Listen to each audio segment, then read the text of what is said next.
স্বাগত ডিবিসি সংবাদে। আপনাদের সাথে আছি ফারহাত আস্তিন। এবার জানাবো খবরের বিস্তারিত। প্রায় 4 মাস লন্ডনে চিকিৎসা শেষে মঙ্গলবার দেশে ফিরছেন বিএনপি চেয়ারপারসন বেগম খালেদা জিয়া। কাতারের রয়্যাল এয়ার অ্যাম্বুলেন্সে ঢাকায় ফেরার কথা রয়েছে তার। এরই মধ্যে তাকে অভ্যর্থনা জানানোর সব প্রস্তুতি চূড়ান্ত করেছে বিএনপি। খালেদা জিয়ার দেশে ফেরা গণতন্ত্রের উত্তরণে সহায়ক হবে এমন আশা দলটির নেতাদের। চিকিৎসা শেষে লন্ডন থেকে দেশে ফিরছেন বিএনপি চেয়ারপারসন বেগম খালেদা জিয়া। লন্ডনের হিথ্রো বিমানবন্দর থেকে কাতারের আমিরের দেয়া এয়ার অ্যাম্বুলেন্সে রওনা দিয়ে দেশে পৌঁছানোর কথা বিএনপি চেয়ারপারসনের। বেগম জিয়ার সাথে দেশে ফিরছেন তার 2 পুত্রবধূ।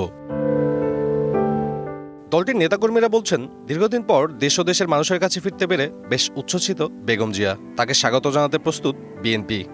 তার অবস্থান এদেশের গণতান্ত্রিক ধারাকে এগিয়ে নিয়ে যাওয়ার জন্য আমাদেরকে শক্তি যোগাবে। তার নিরাপত্তা যাতে নিশ্চিত হয় সেজন্য আমরা সরকারের সংশ্লিষ্ট কর্তৃপক্ষকে ইতিমধ্যে আমরা পত্র দিয়েছি, জানিয়েছি, নিজেরাও ব্যবস্থা নিচ্ছি।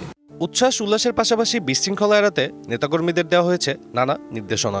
জনগণকে রোধ করা বড় মুশকিল হবে যে বেগম খালেদা জিয়া আসবেন, অন্তত এক নজর তাকে সুস্থ দেখার জন্য আমরা মনে হয় যে অনেকেই অপেক্ষা করবেন রাস্তায়। তারপরে আমরা বলবো যাতে যত জনসমাগম কম করা যায় এবং রাস্তায় ট্রাফিক সমস্যা যাতে না আসে।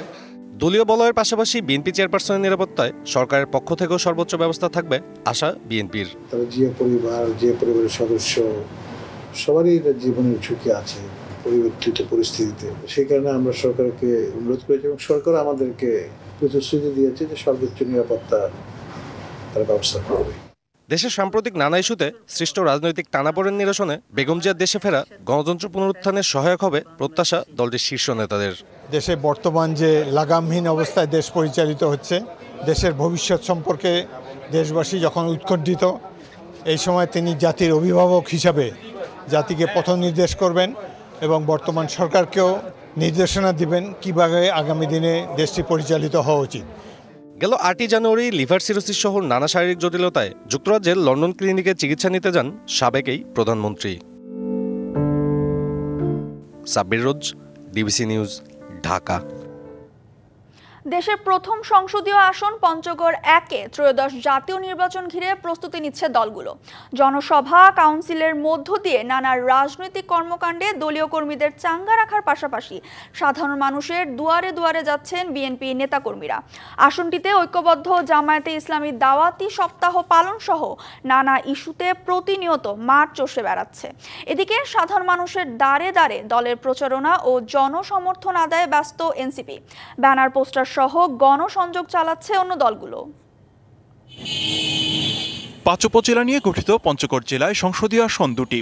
সরকার পতনের পর থেকেই আসন 2টিতে বদলেছে রাজনীতির হিসেব নিকেশ। তবে পঞ্চগড় সদর, তেঁতুলিয়া ও আটোয়ারী উপজেলা নিয়ে গঠিত পঞ্চগড় 1 আসনটি বেশি আলোচিত।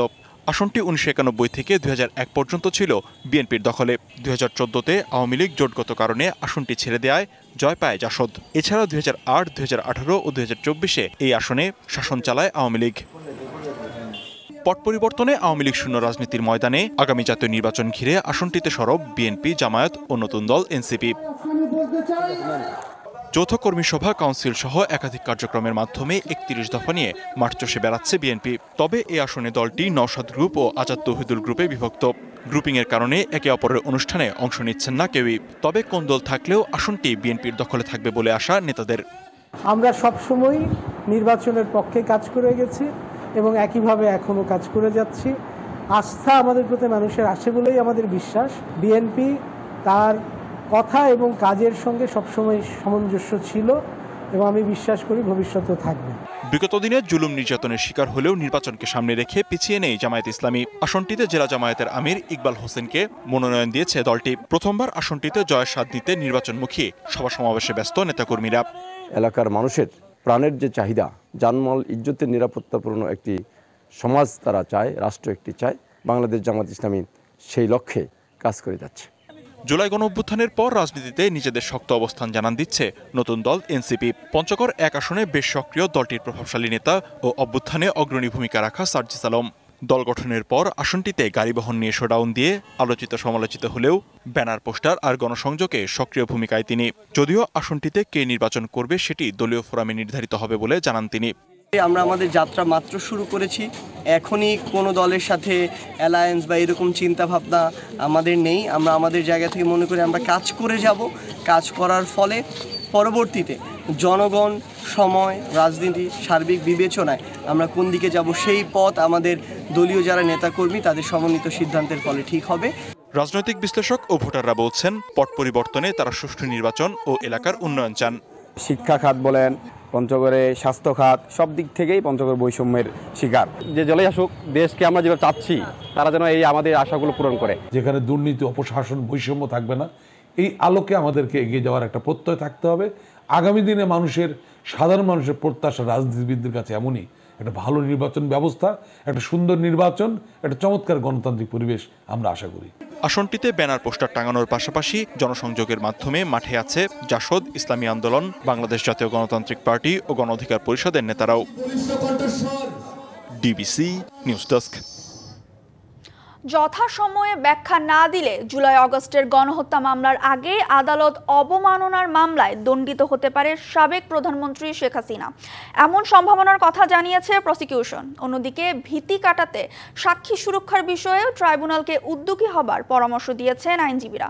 এর আগে 227 জনকে হত্যার লাইসেন্স পেয়েছি, মোবাইলে শেখ হাসিনার এমন হুমকি আমলে নিয়ে 15 মের মধ্যে ব্যাখ্যা চায় ট্রাইব্যুনাল।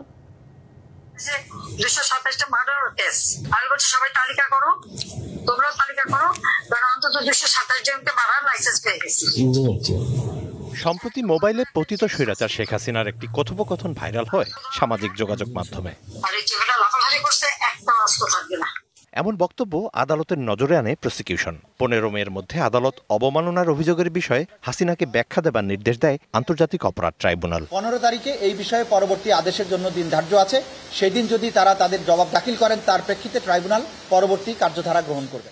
কিন্তু ভারতে পলাতক হাসিনা দেশীয় আদালতে কি ব্যাখ্যা দিতে পারেন? এখানে দুটি অপশন রাখা আছে। একটি হলো এই অভিযুক্তরা নিজেরা সশরীরে এসে তাদের এই কার্যক্রমের ব্যাখ্যা দিতে পারবেন, অথবা তারা তাদের পক্ষ থেকে কোনো আইনজীবী প্রেরণ করেও এর ব্যাখ্যা দিতে পারবেন। ব্যাখ্যা না দিলে পরিণতি কি হবে সেই সম্ভাবনার কথাও জানান তিনি। উনি যদি স্যাটিসফ্যাক্টরি অ্যান্সার দিতে পারেন তাহলে ট্রাইব্যুনাল সিদ্ধান্ত নেবেন তাকে অব্যাহতি দেওয়া হবে কিনা। যদি স্যাটিসফ্যাক্টরি অ্যান্সার দিতে না পারেন, অথবা উনি যদি এখানে উপস্থিতি না হন, তাহলে কিন্তু ট্রাইব্যুনাল আইন অনুযায়ী শেখ হাসিনার বিরুদ্ধে 1 বছরের সাজা হয়ে যেতে পারে। এবং যদি সেটা হয়ে যায় তাহলে কিন্তু জুলাই আগস্টের গণঅভ্যুত্থানের মূল বিচারের আগেই সাবেক প্রধানমন্ত্রী শেখ হাসিনার বিরুদ্ধে ট্রাইব্যুনালে আদালত অবমাননার অভিযোগে একটি শাস্তি হয়ে যেতে পারে। এতদিন শেখ হাসিনা আছেন যে উনি ওয়ারেন্টভুক্ত আসামি বা পলাতক আসামি, তখন হয়ে যাবেন দণ্ডপ্রাপ্ত পলাতক আসামি। অন্যদিকে হাসিনার এই হুমকির পর আলোচনায় আসে সাক্ষীদের সুরক্ষার বিষয়টি। এ নিয়ে ট্রাইব্যুনালের করণীয় সম্পর্কে পরামর্শ দেন এই আইনজীবী। ট্রাইব্যুনাল যদি এটা রিয়েলাইজ করে যে তাহলে সাক্ষী সুরক্ষার জন্য উনি ব্যবস্থা করবেন। শুক্রঞ্জনকে যেমন সুরক্ষা দিতে পারেনি, ভারতে নিয়ে গেছে, যদি এ আমলেও আপনি সুরক্ষা না দিতে পারেন তাহলে আপনার ওখানে বসার দরকার কি? আপনি সাক্ষী সুরক্ষার জন্য আপনি আইজিপিকে নির্দেশ দিবেন, আপনি মেট্রোপলিটনকে নির্দেশ দিবেন, আপনি গোয়েন্দা সংস্থাকে নির্দেশ দিবেন, এই আদালত এই সাক্ষী সুরক্ষা থাকবে।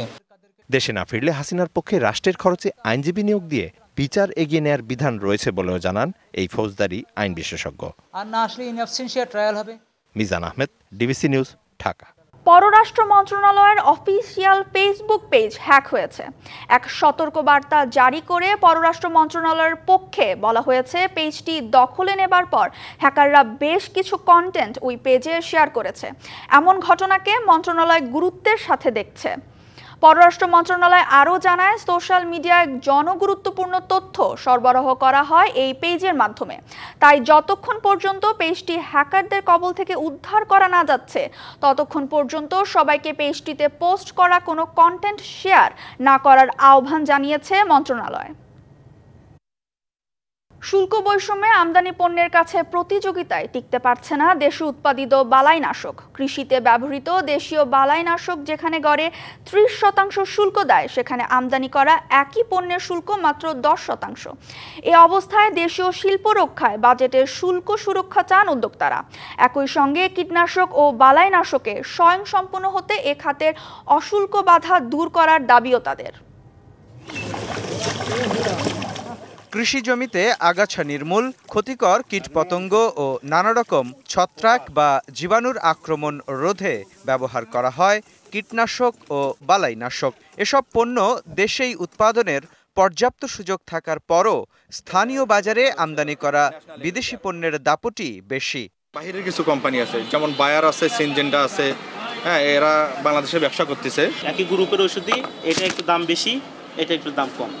এর আগে স্থানীয় শিল্পকে উৎসাহ দিতে প্রায় 50 ধরনের কাঁচামাল বা রাসায়নিক আমদানিতে শূন্য শুল্ক সুবিধা দিয়ে রেখেছে জাতীয় রাজস্ব বোর্ড। কীটনাশক তৈরিতে এসব রাসায়নিকের ব্যবহার হয় মাত্র 0.3% থেকে সর্বোচ্চ 30% পর্যন্ত, আর বাকি প্রায় 70 থেকে 99% উপাদানের ওপর দিতে হয় চড়া শুল্ক। যারা আমদানি করছে ফিনিশ ফর্মুলেশন তারা টোটাল দিচ্ছে 10%, আর আমরা যারা বানাচ্ছি টেকনিক্যালটা সেটা আমরা ডিউটি ফ্রি পাচ্ছি, আর বাকি যেটা আপনার 70% আমরা আছে সহযোগী পণ্য, তাতে 30% ডিউটি দিতে হচ্ছে আমাদের। শুধু তাই নয়, কাঁচামাল আমদানিতেও দেশীয় উদ্যোক্তাদের উপর দেয়া হয়েছে নানা বিধিনিষেধ। যে সমস্ত কোম্পানিগুলো খামার বাড়ি থেকে অ্যাপ্রুভ, সেই কোম্পানিগুলো থেকে আমাদের চয়েস অনুযায়ী আমরা যেন আমাদের টেকনিক্যাল গুলো ইম্পোর্ট করতে পারি, আর সহযোগী পণ্য যেগুলো সামঞ্জস্যপূর্ণ ডিউটিতে আনা। উদ্যোক্তাদের অভিযোগ, আমদানি করা পণ্যের মান নিয়ন্ত্রণের কোনো ব্যবস্থা নেই দেশে। সে সুযোগে বাজারে ঢুকছে নিম্নমানের কীটনাশক, আর তাতে ক্ষতিগ্রস্ত হচ্ছেন কৃষক, কমছে উৎপাদন। এ অবস্থায় বাজেটে দেশীয় শিল্প সুরক্ষা পায় এমন সিদ্ধান্ত নেওয়ার তাগিদ বিশ্লেষকদের। কৃষি উপকরণের ক্ষেত্রে আমরা স্বয়ম্বর হতে চাই, আমাদেরকে যাতে বিদেশের উপর নির্ভর না করতে হয়। তো বালাইনাশক, ছত্রাকনাশক এইসব আমদানির ক্ষেত্রে আমরা ট্যাক্স রেট, ট্যারিফ রেট এইরকম অবস্থানে রাখতে চাই, যাতে করে আমাদের লোকাল ইন্ডাস্ট্রিগুলো উৎসাহিত বোধ করে। উদ্যোক্তাদের দাবি, দেশে তৈরি হয় এমন কীটনাশক আমদানিতে চড়া শুল্ক আরোপ করলে কমবে নিম্নমানের পণ্য আমদানি, এতে বিকশিত হবে দেশীয় শিল্প, বাড়বে সরকারের রাজস্ব। মুস্তফা মাহবুব, ডিবিসি নিউজ, ঢাকা। দেশের উত্তর পূর্বাঞ্চলের বৃহৎ ধানের মোকাম ব্রাহ্মণবাড়িয়ার আশুগঞ্জে বেড়েছে নতুন ধানের সরবরাহ, কিন্তু মন প্রতি দাম কমে গেছে 100 থেকে 150 টাকা। কৃষক ও পাইকারদের অভিযোগ, নজরদারির অভাবে বঞ্চিত হচ্ছে ন্যায্য মূল্য থেকে। দেশের উত্তর ও পূর্বাঞ্চলের 36টি উপজেলার হাওরের ধান বেচাকেনা হয় ব্রাহ্মণবাড়িয়ার আশুগঞ্জ মোকামে। বড় মৌসুম শুরু হওয়ায় বৈশাখের মাঝামাঝি সময় থেকে জেলার নাসিরনগর ছাড়াও কিশোরগঞ্জ, নেত্রকোনা, হবিগঞ্জ, মৌলভীবাজার ও সুনামগঞ্জ থেকে ধান আসছে মোকামে। 2 সপ্তাহ আগেও মোকামে ভালো দাম ছিল, কিন্তু বর্তমানে প্রতিমন চিকন ধান 1050 এবং মোটা ধান বিক্রি হচ্ছে 800 থেকে 850 টাকায়। কাঁচা অনুযায়ী ধানের দাম ঠিক আছে, এরা লাভ করার জন্য এই কারণে এরা বলে কম কম। কৃষক ও পাইকাররা বলছেন সরবরাহ বেড়ে যাওয়ার অজুহাতে দাম কমিয়ে দেয়ায় পড়েছেন লোকসানের মুখে। ধানের সরবরাহ বেড়েছে, ক্রেতার সংখ্যা কম, 100-200 টাকা বাজার কম। ইতনা থেকে ধান নিয়ে আসছি, এখন বাজার তেমন হ্যাঁ যে সরা আর হ্যাঁ পড়া মনের প্রতি 100-150 টাকা লোকসান যায়। আমরা ধান যদি আর একটু 100-150 টাকা বাড়তো তা আমরা চালা নাই তো। তবে সরকারিভাবে ধান চাল সংগ্রহ শুরু হলে দাম বাড়ার আশা উপজেলা খাদ্য নিয়ন্ত্রকের। গোডাউনে ধান যেহেতু সংগ্রহ শুরু হয়েছে, বাজার দর যেটা প্রান্তিক পর্যায়ে কৃষকরাও এখন এটার মূল্যের প্রভাবটা তাদের উপরও পড়বে, তারাও বেশি মূল্য পাবে বলে আশা করছি। কোনো সিন্ডিকেটের মাধ্যমে দরকে কম বেশি করার যে সুযোগ সেটা এখানে পাবে না। কৃষক ও প্রান্তিক পাইকাররা যাতে ন্যায্য মূল্য পায় সেজন্য প্রতিদিনই চলছে তদারকি। DBC news desk. কক্সবাজার সমুদ্র সৈকত এক তরুণ উড়ন্ত বিমান লক্ষ্য করে লাথি মেরে শূন্যে তুলে দিয়েছে বল। সেই ভিডিও ছড়িয়ে পড়ল সামাজিক যোগাযোগ মাধ্যমে। এ নিয়ে বিমানবন্দর কর্তৃপক্ষ সহ সংশ্লিষ্টরা বলছেন, ছড়িয়ে পড়া ভিডিও চিত্রটি মোবাইলে ধারণের কারসাজিতে মানুষের মাঝে বিভ্রান্তি ছড়িয়েছে। সৈকতের যে স্থানে ভিডিও ধারণ করা হয়েছে তাতে কোনো পেশাদার ফুটবলারের পক্ষেও লাথি মেরে উড়ন্ত বিমান স্পর্শ করা সম্ভব নয়। কক্সবাজার সৈকতের সিগাল পয়েন্ট। শুক্রবার এখানেই ঘটেছে নেট জগতে আলোড়ন তোলা ঘটনাটি। উড়ন্ত বিমানকে লক্ষ্য করে পর্যটকের লাথিতে ফুটবল মারার 14 সেকেন্ডের ভিডিও নিয়ে চলছে নানা কথা, বিচার বিশ্লেষণ। যদিও এ ব্যাপারে কক্সবাজার বিমানবন্দর কর্তৃপক্ষের কেউ ক্যামেরার সামনে কথা বলতে রাজি হননি। তবে দায়িত্বশীল অনেকে বলছেন, সৈকতের যে জায়গায় ভিডিও ধারণ করা হয়েছে সেটা বিমানবন্দর থেকে অন্তত 3 কিলোমিটার দূরে। তাই কোনোভাবেই লাথি মেরে উপরে ওঠা ফুটবল বিমান স্পর্শ করা সম্ভব নয়। কক্সবাজারে 1000 ফুট উপর দিয়েই যায়, তো একটা এই ফুটবল নিচ থেকে দিয়ে 1000 ফুট তোলা, এটা কি আদৌ সম্ভব? এটা আমারও প্রশ্ন।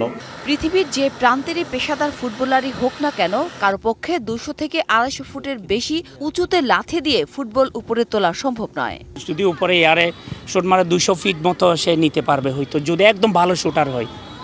এর উপরে আমার মনে হয় এয়ারে নেওয়া সম্ভব হবে না। তবে কক্সবাজার সমুদ্র সৈকত এলাকার শৃঙ্খলা নিয়ে প্রশ্ন তুলেছেন অনেকে। ফুটবল নিয়ে আলোচনা হবে কেন? এই গুড়ি নিয়ে আলোচনা হবে কেন? এই লেজার রাইড নিয়ে আলোচনা হবে কেন? একটা আলোচনায় হওয়া উচিত, সেটা হচ্ছে যে আমাদের কক্সবাজার আন্তর্জাতিক বিমানবন্দর এটা বিশ্বমানের, এটা নিরাপত্তা সুনিশ্চিত, এটার জন্য কারো কোনো নিরাপত্তাহীনতা ভোগার কোনো সম্ভাবনা নেই, সেই প্রস্তুতিটাই গ্রহণ করা উচিত। ঘটনাটিকে মোবাইল ফোনের কারসাজি বলছে ট্যুরিস্ট পুলিশ। কারো পক্ষে ফুটবল চুরি মেরে বিমানের আশেপাশে নিয়ে যাওয়া ওইটা প্রায় অসম্ভব। আমাদের আইটি শাখা ওই বিষয়টি বিশ্লেষণ করতেছে। আমরা ওইটি করার পরে আমরা বুঝতে পারবো এই ভিডিওটি কিভাবে করা হয়েছে। তবে ঘটনা যাই হোক, আগামী জুলাইতে আন্তর্জাতিক মানের রূপ নিতে যাওয়া কক্সবাজার বিমানবন্দর নিয়ে সবাইকে সতর্ক থাকার কথা বলছেন সবাই। DBC news desk. ডিবিসি সংবাদে এই ছিল এখনকার মতো। ডিবিসি নিউজের সংবাদগুলো পড়তে ভিজিট করুন dbcnews.tv আর ভিজিট করুন ডিবিসির ফেসবুক পেজ এবং ইউটিউব চ্যানেল। ডিবিসির সঙ্গেই থাকুন।